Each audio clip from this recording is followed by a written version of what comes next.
And my other question was about John 3, verse 13, where Jesus says John 3, verse 13, where no one has descended to heaven, but he who descended from heaven, the Son of Man who is in heaven, right? Yeah, in 2 Kings.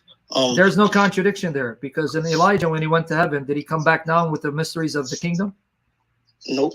So why are you misquoting John 3:13 and erroneously connecting with 2 Kings? 2 Kings, Elijah's taken up in a chariot in the sky and he disappears because he's taken into the nether realm.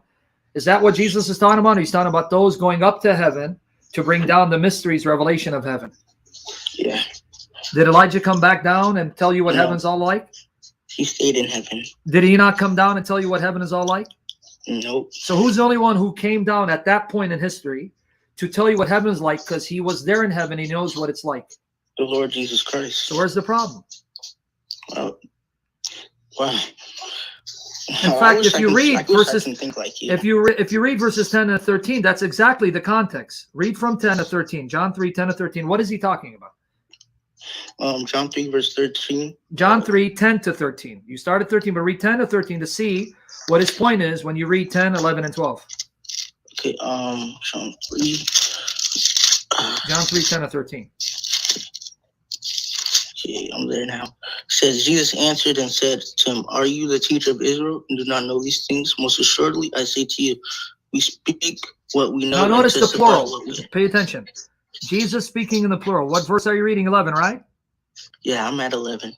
We speak. Notice the plural. Keep going. What we know and testify what we have seen. We speak of what we know personally and what we have seen. But then what does he say? And you do not receive our witness. Okay, now who's the we? Who's he saying? We are speaking from what we know by personal experience and what we've seen firsthand. Wow, I didn't even notice that. Okay, who is he speaking about? He's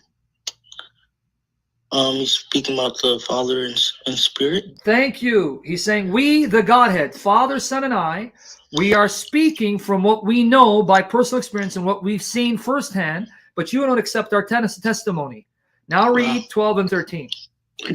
If I have told you earthly things and you do not believe. So now let me explain what he's saying.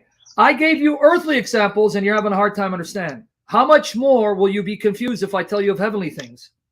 Wow. Read 12. How will you believe if I tell you heavenly things? Then he explains that he came down from heaven to reveal the heavenly mysteries that no human being has seen, but I have seen, I have experienced, and I bear witness to what's in heaven.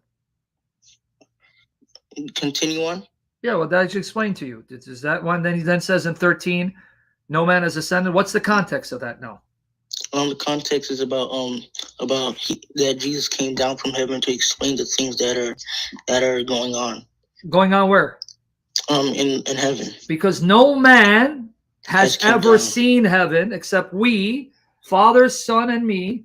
We are telling you about things we personally experienced and have seen firsthand, and you are having a hard time comprehending. Because no one has gone to heaven to see what heaven's like. That's why I came down from heaven to tell you what it's like. Because the prophets would be given vision while they're on earth of heaven. Let's say they would have a vision where they see God on the throne, angels, but they never went there personally and came down there personally. So when Elijah went up, did he come down with the mysteries of heaven? Nope. Enoch, did he come down with the mysteries of heaven? Nope. So when the prophets are on earth, God would allow them in a vision, meaning they're seeing it with their mind's eyes. They're seeing heaven, but physically they're on earth, planted, so they're not there. So if you were standing next to the person, you won't see what he's seeing because it's a vision, right? Yeah. But they never went into heaven itself and came down. Correct. So That's Jesus correct. is the one who personally was in heaven and personally came down. That's why now after Jesus Christ, he then allowed Paul and John to personally enter heaven and see it and come back down. But that's after Jesus Christ, right? Once he opened heaven. Yeah, thank you. So